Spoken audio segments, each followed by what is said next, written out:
Yo, what is up YouTube? Welcome back to my channel, Book Reviews with Moises.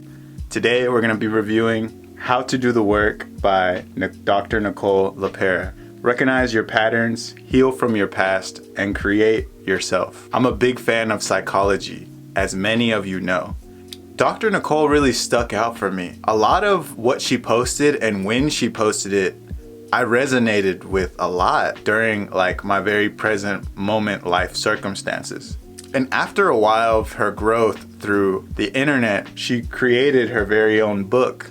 And when I heard about it, I had to get it. And it's been over a year since it's been released. And now it's time to review it. What is this book about? It basically showcases the dynamic in which why people act the way they do in specific circumstances, as far as romantic relation, any type of relationship. It talks about how each and every person has spiritual, emotional, mental, and physical needs and how you can meet those needs. And this book helps you become aware of not only why you feel stuck, but the patterns that always make you feel stuck. Alright guys, so what's in the book? Chapter 1, you are your own best healer. Chapter 2, the conscious self, becoming aware. Chapter 3, a new theory of trauma. Chapter 4, trauma body. Chapter 5, mind-body healing practices. Chapter 6, the power of belief. Chapter 8, ego stories. Chapter 9, trauma bonds. Chapter 10, boundaries. Chapter 11, reparenting. Chapter 12, emotional maturity. Chapter 13, interdependence. My favorite part about this book is my first favorite chapter, Chapter 8, ego stories. The mind is flat, more than capable of creating moods, behaviors, thought processes, moment by moment. We just improvise, right?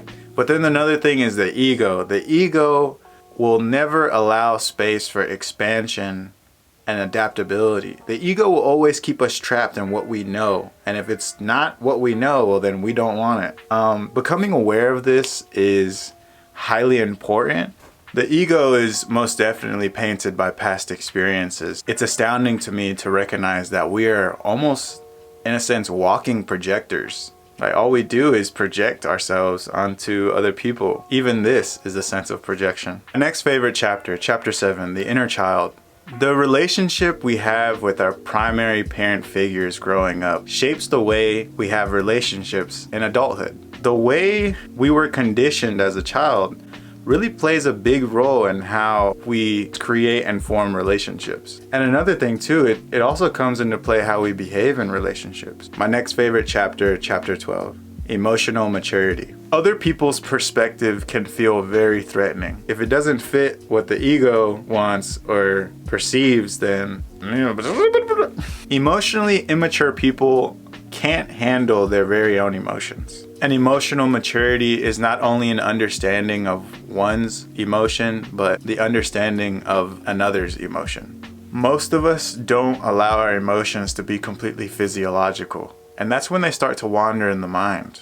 Not all people, but most people let their emotions control them. Usually when that happens, it's not the best feeling because we can end up feeling very stuck.